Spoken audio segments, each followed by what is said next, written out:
Okay, so at this point we've talked a fair deal about ionic bonding, and so we'll continue with our theme of compounds and their bonds, but this time we'll focus now on covalent bonds. Of course, the key feature of the ionic bond that we've already discussed is the full transfer of electrons. A species loses an electron or more, another species gains one or more electrons. Here with covalent compounds, we'll be looking at sharing electrons. So nobody gets to own the electrons or lose the electrons, but instead they're shared. And as we'll see, that sharing is not always equal, sometimes far from it, but at least there is some sharing of the electron pair or pairs between the two atoms in a covalent compound. Okay, so according to our text, covalent bonds form when atoms of nonmetals share electrons to complete octets.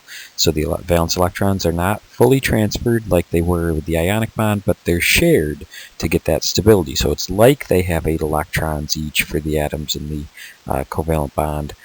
But again, there'll be a few exceptions, and of course, as we get to be less and less metallic, we form bonds that are more and more covalent. So even when we have some substances that we would call metals and nonmetals, there is a lot of covalency to some of those bonds. But we'll tend to stick with our text definition, and we'll look at nonmetals sharing with other nonmetal elements or with themselves to form covalent bonds.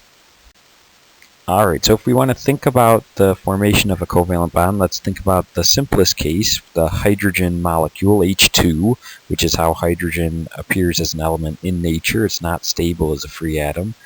So in order to become more stable, these two H atoms get increasingly attracted as they move together. They each share that one electron that they have to form an electron pair, and that's now a covalent bond. That electron pair spends most of its time in between those two atoms, although there's certainly some likelihood that the electrons can be closer to one side or the other side in terms of the two hydrogen atoms that form that covalent bond.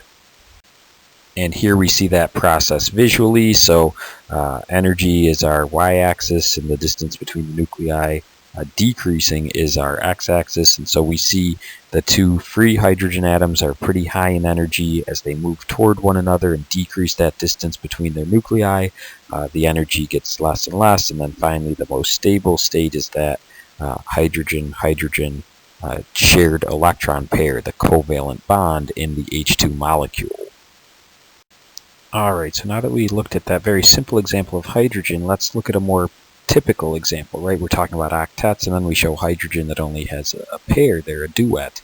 So if we look at the Electron-Dot formulas for covalent molecules that do have octets, we could think about fluorine. So fluorine, just like hydrogen, it has one unpaired electron. This time it has a total of 7 electrons, but one that's lacking its pair. And so two distinct atoms of fluorine approach each other, each with that unshared electron facing the other fluorine atom's unshared electron. They come together, it decreases energy, they form that bonding pair. They still have their lone pairs, right? Each fluorine had 3 lone pairs plus the one unshared electron. Now that it's shared those unshared electrons to make that bonding pair that's shared between them, a shared pair of electrons is a bonding pair here in covalent bonding.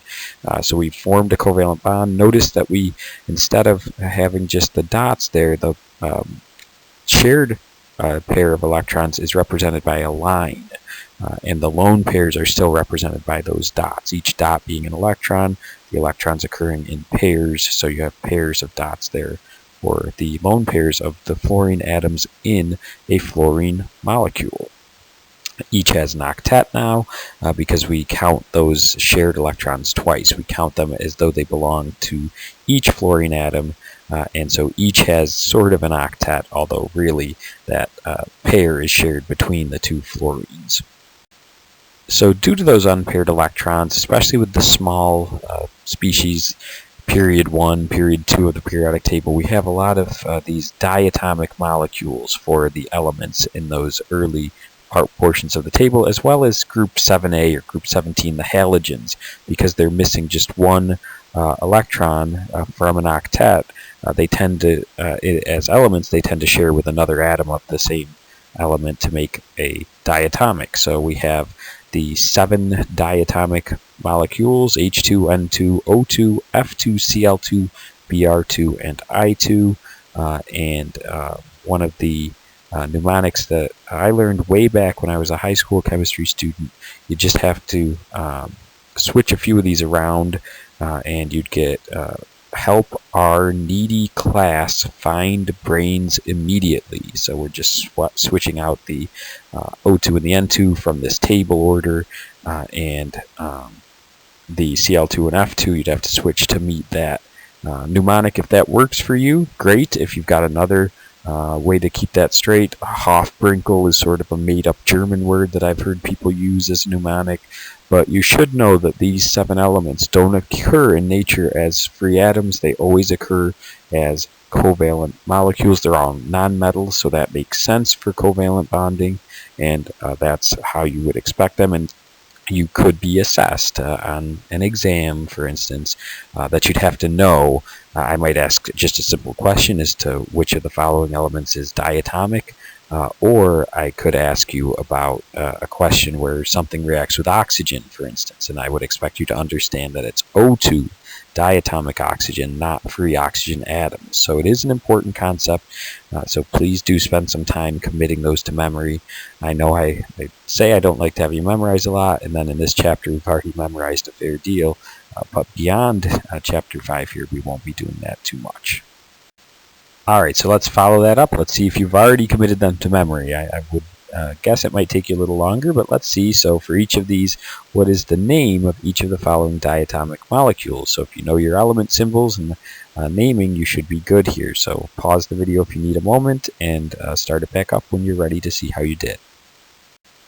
Alright, so there you have it. H2 is hydrogen. We don't name it any differently. We just understand it's a diatomic molecule. N2 is nitrogen, Cl2 is chlorine, O2 is oxygen, and I2 is iodine. So they're just the element names, but we understand that if we're dealing with those 7 elements, or at least the 5 that we have here, we would always be considering them as diatomics, would be their stable state at ordinary temperature and pressure conditions. Okay, so based on those Lewis dot structures that we've been writing for certain elements, we've probably gotten used to the idea of there being dots that are shared and dots that are not shared, and we have now language for them, lone pairs for the pairs of dots that aren't shared, bonding pairs for the pairs of dots that we represent as lines that are shared between 2 atoms in a covalent bond.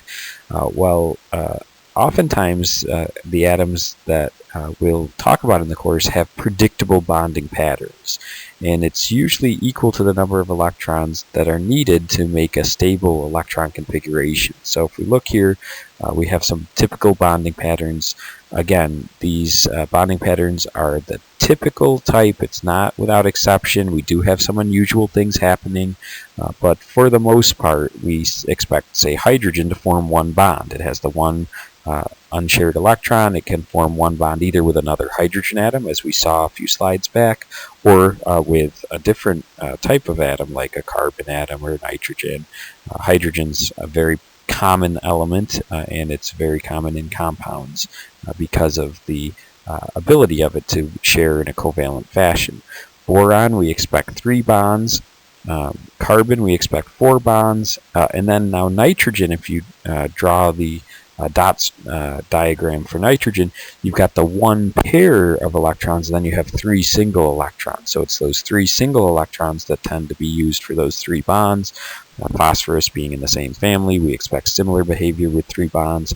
But if you recall, when we talked about our polyatomic ions, ammonium ion, NH4+, that's actually a case where nitrogen makes 4 bonds. And there's a consequence to that. There's a charge on that ammonium ion.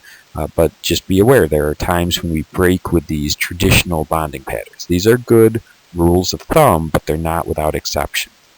Oxygen, sulfur, they're both missing 2, they have 2 unshared electrons in their Lewis dot diagram, and so therefore we'd expect them to make 2 bonds. And finally the halogens, just like hydrogen, 1 unshared pair, one single electron, single dot there in the dot diagram, and therefore we'd expect them all to make one bond.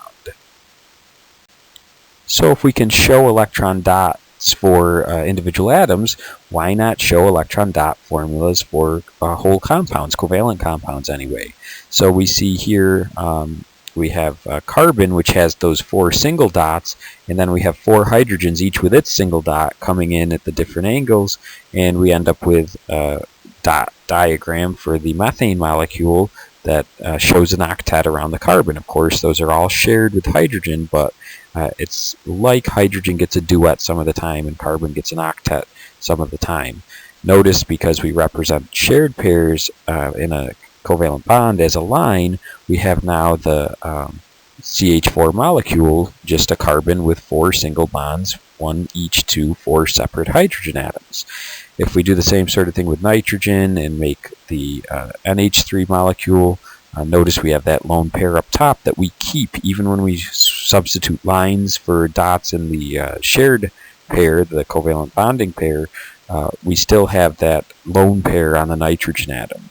And likewise for oxygen, now we have 2 lone pairs. And so that does affect the sort of molecule we make. The CH4 methane molecule is shaped like a tetrahedron.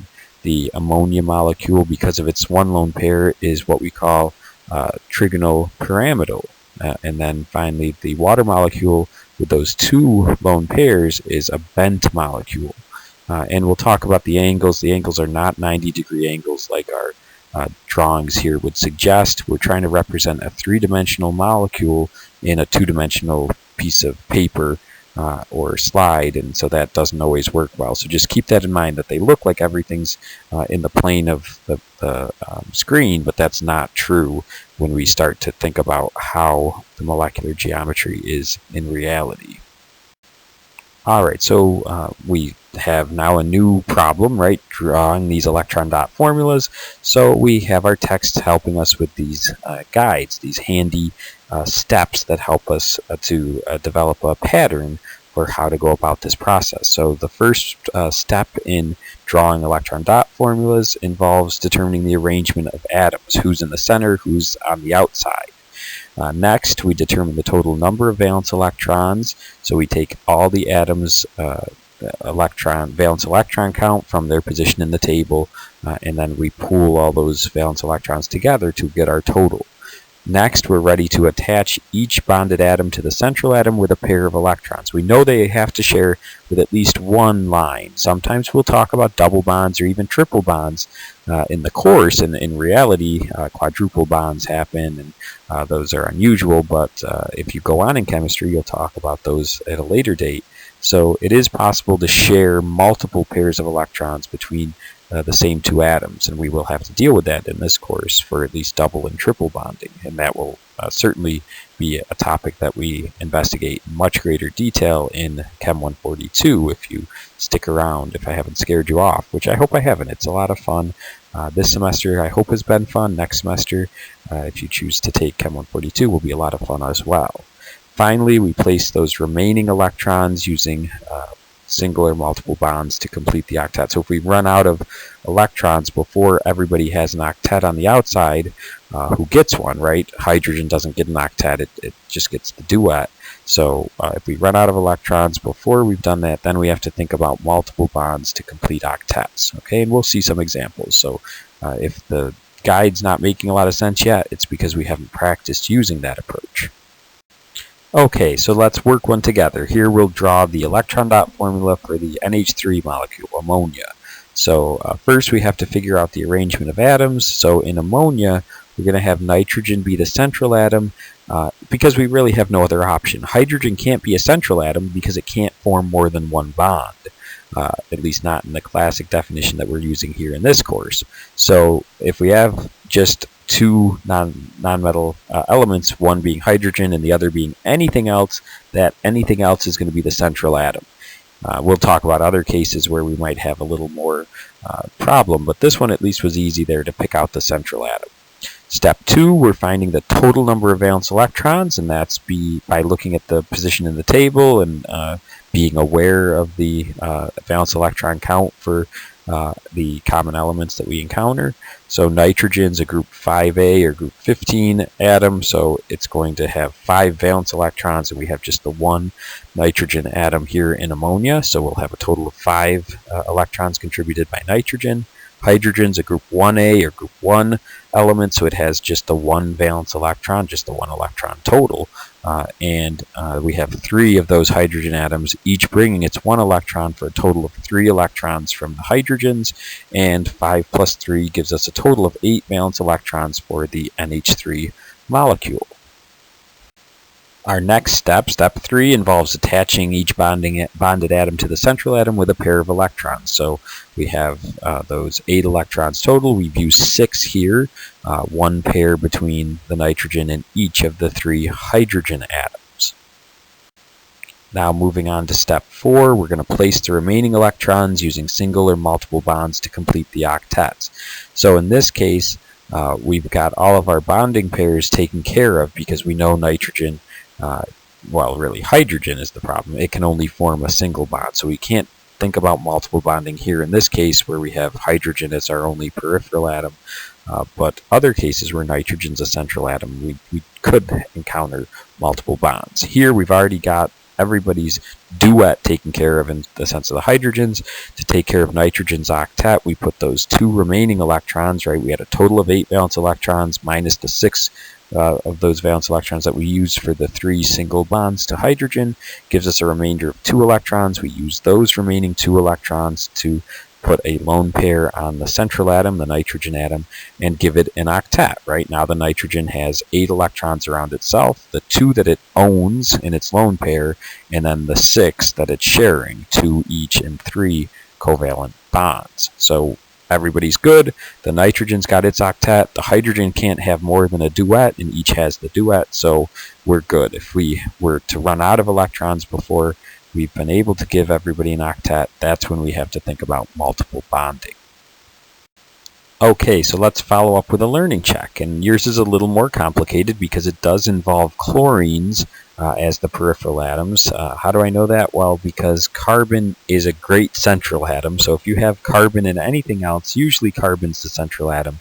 The other, the more valid way to think about it, is you're looking for whoever's furthest down and furthest to the left to be your central atom. So chlorine's further to the further down, but carbon's further to the left, and that makes the most difference. So you tend to be looking for who's furthest to the left, aside from hydrogen, which is way too far to the left. Hydrogen's never a central atom, so of all the other atoms that you encounter for nonmetals involved in covalent bonding, you're looking for mainly who's further to the left.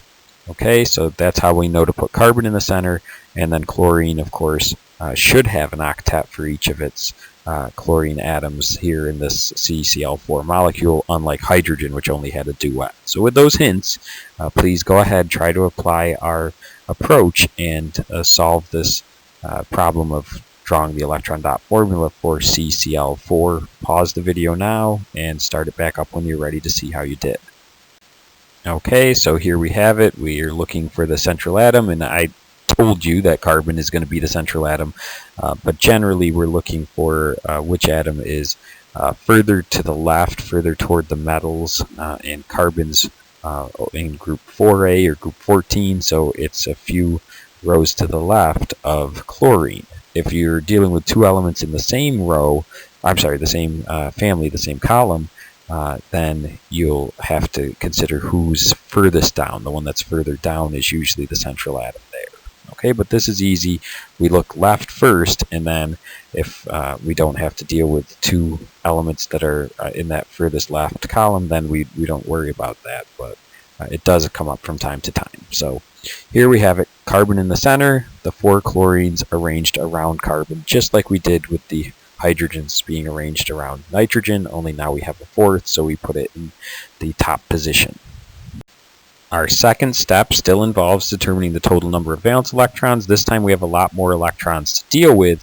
The carbon has its 4 valence electrons. It's a group 4A or 14 element, so we have a total of 4 electrons from that one carbon, but each of those chlorines now brings 7 electrons. They're group 7A or 17 element, so they have 7 electrons each, and we have 4 of them, so that's a total of 28 electrons, and our total valence electron count for the CCl4 molecule is 32 valence electrons. Okay, so now we're going to go ahead and attach the chlorines to the central atom here, so that's going to require 2 electrons for each of those CCl bonds. So that's a total of 8 electrons here that we've used in bonding our central atom to the peripheral atoms. And now we're in step 4. We're going to place the remaining electrons around the peripheral atoms to complete the octets there, and then if we had any left, we'd put them on the central atom. If we ran out before we were able to do that, that's when we'd think about multiple bonds. But for this case, 32 total valence electrons in the CCl4 molecule, minus the 8 electrons that we used in those 4 bonds. We have to connect the carbon to the chlorine at least once to have our molecule, gives us a remaining 24 electrons. So if we place those 24 electrons around each of the peripheral chlorines, we end up with exactly the right number of electrons. Each of those chlorines has 3 lone pairs, or 6 total electrons, so 6 times 4 is 24, plus those shared electron pairs in each of these CCl bonds to give us our 32 total valence electrons for the molecule. And of course, now everybody has an octet. The chlorines have their 3 lone pairs plus that bonding pair. The carbon has the 4 bonding pairs, and everybody's happy. Everybody has 8 electrons at least some of the time. Okay, so believe it or not, those were the easy cases. In my example with NH3, of course, hydrogen broke the octet rule by having just 2 electrons. But in your example, the learning check that you just did, that was a very classic example. Everybody ended up with an octet. They were all just single bonds. Everything was nice and easy, believe it or not. Now let's talk about when things are unusual. So there are a number of exceptions to the octet rule. Again, it's a rule of thumb, not a law that could never be broken in science. So the atoms that do not have octets, we've already encountered one, hydrogen, which can only have 2 electrons, so it's an exception to the octet rule. Boron only requires 3 electron groups to form 3 bonds, we should say, but it can also form 4 bonds, so it's not always an exception, but it's often an exception with just the 3 bonds. And then beryllium is happy with just 4 electrons around itself. Okay, so it generally makes linear molecules with a bonding partner on either side.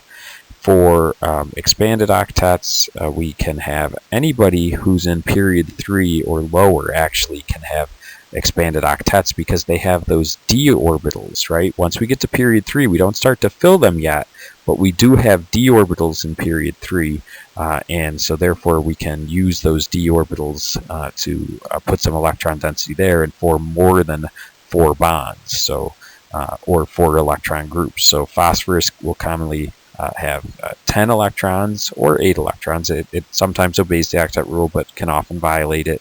Sulfur sometimes obeys it but can have up to 12 electrons around itself. And the halogens can have up to 14 electrons.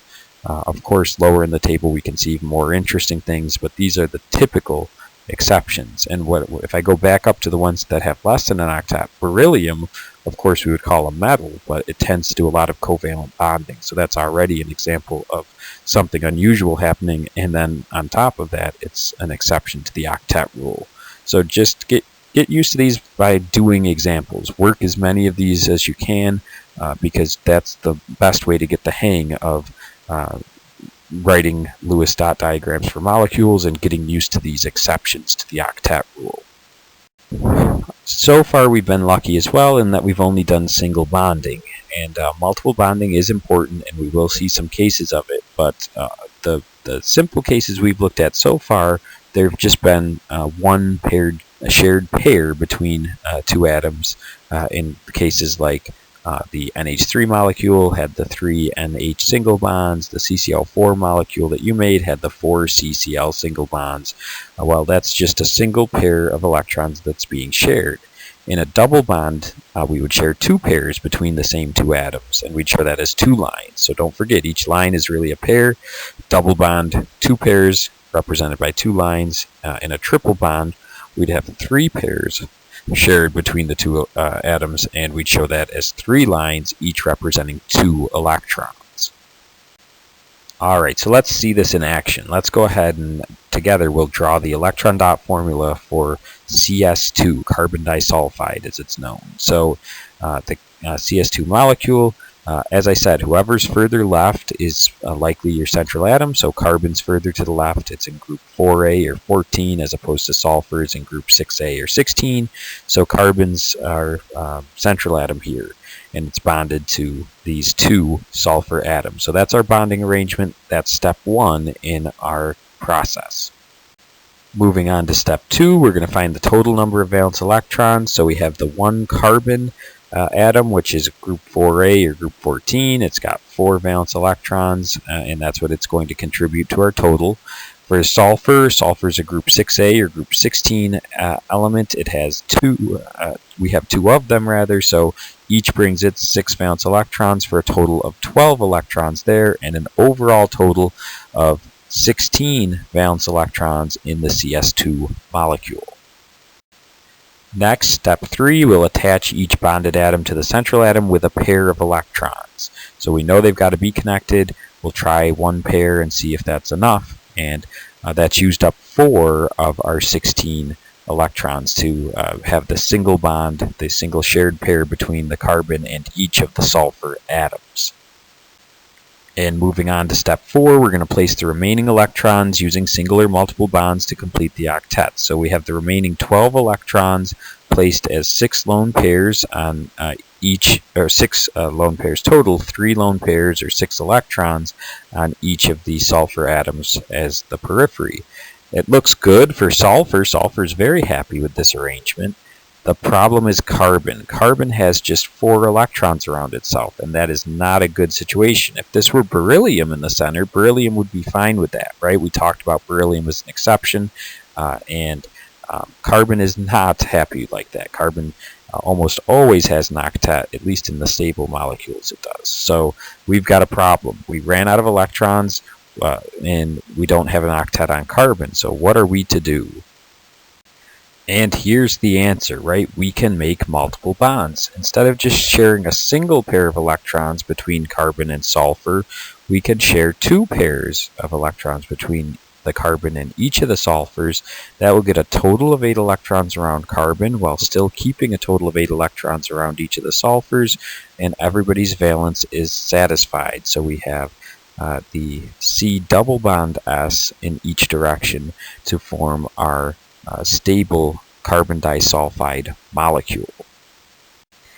If we want to think about triple bonds, the nitrogen molecule, the N2 molecule, is a great example of a triple bond. So each nitrogen atom shares 3 electrons, and therefore each N atom can attain an octet, and the sharing of those 3 sets of electrons is called a triple bond, right? We know from nitrogen's position in group 5, it has a total of 5 valence electrons, and we ordinarily would show that as the 1 lone pair and the 3 single electrons. So each nitrogen is going to bring each of those single electrons together to share with its neighbor and make that triple bond.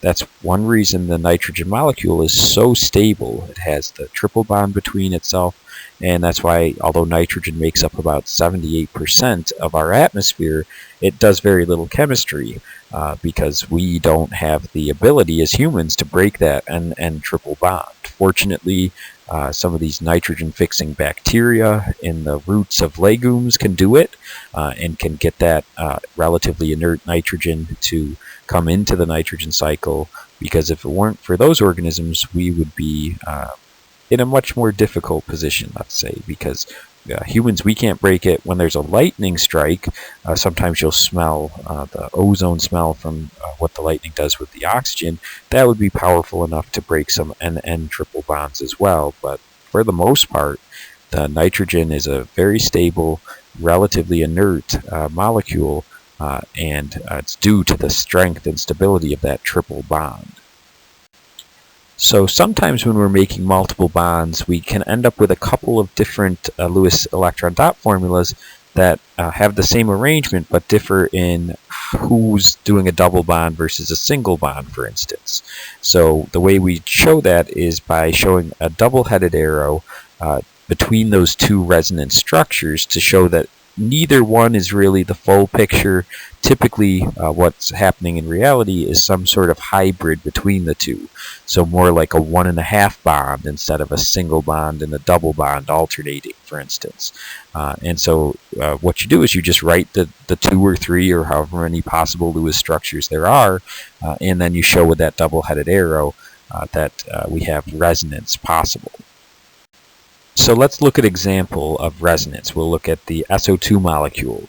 So sulfur, here we finally hit that other problem where who's the central atom? Well, they're both in group 6A or group 16. Now we go with the other rule. Since we can't talk about who's further left in the table, we look at who's further down. So sulfur is further down in the table, so sulfur is going to be our central atom. So we have the sulfur in the center, oxygen on either side. That's step 1, determining the arrangement of the atoms in our molecule. Step number 2 will determine the total number of valence electrons. Everybody's a group 6 element, so everybody has 6 valence electrons. We just happen to have 1 sulfur and 2 oxygens, so we have a total of 6 from the 1 sulfur atom and 12, 6 each from the 2 oxygens, for a total valence electron count of 18 electrons in the SO2 molecule. Okay, here we are. We're ready for step 3 now. Attach each bonded atom to the central atom with a pair of electrons. So we know we've got to have at least an SO single bond to connect the oxygen atoms to that central sulfur. So that's going to use up 4 of our 18 electrons. Alright, moving on to step 4. Place the remaining electrons using single or multiple bonds, as we'll see is necessary again in this case, to complete the octets. So we have 14 electrons left. If we go ahead and first place those around the peripheral atoms, the outside atoms get them first, so we end up using 6 on each oxygen because the oxygen needs a total of 8 for its octet, and it has 2 in that shared pair, so we give 3 lone pairs, 6 electrons to each of the peripheral oxygens, and that leaves us 2 electrons left for the sulfur. So the problem here is we've completed the oxygen octets, but sulfur has just 6 electrons, 4, 2 each in the bonding pairs, and then 2 in the 1 lone pair. So we have a problem, and multiple bonding will solve that problem, like we saw for the case of nitrogen molecule N2, or when we looked at the carbon disulfide molecule. So we know what to do, but we're going to hit another snag here in a moment. And here's the problem. So we know that we want to have an oxygen-sulfur double bond to complete sulfur's octet while retaining oxygen's octet. But which do we do? Do we do the double bond between the sulfur and the oxygen atom to the right, or the sulfur and the oxygen atom to the left? And so we show both structures with that double headed arrow, and that's how we show resonance. Of course, in reality, it's neither of those. It's really like 1.5 bonds between the sulfur and each of the oxygens, but we can't really draw 1.5 bonds. We have to show a single and a double bond, and the way we do that for resonance is by showing each possible resonance structure separated by a double-headed arrow. Okay, so now it's your turn to try this. Here's our learning check to end this subtopic. So FnO2, a rocket propellant, has 2 resonance structures. One is shown below. What is the other resonance structure? So go ahead and shift that double bond to the other position that makes sense and draw that structure, and stop the video while you do that. Start it back up to see how you did. Alright, and there we have it. The second resonance structure shows, instead of the N double bond O to the right, we have the N double bond O up to the top. And of course, to be correct, we would have shown both resonance structures separated by a double-headed arrow. This is probably the most important concept of drawing these Lewis structures for Chem 142. So I know it's going to be still a long time left in the course, and we'll hit a lot of other very important topics between now and then. But if you're planning on taking Chem 142, this is a topic you really got to make sure you have your head wrapped around, and if you're looking to review in between semesters, certainly this particular topic of covalent compounds and writing these Lewis dot diagrams for molecules is, in my opinion, the single most important skill you learn. So, having said that, if you're struggling, please try more practice problems. There's lots of end of chapter problems that are good and applicable. Practice does help, but if you're just spinning your wheels and getting more frustrated, don't hesitate to reach out to me for assistance, and we'll see where you're having the trouble and help get you where you need to be. Okay, we'll pick back up with the next topic in Chapter 5 in the next video.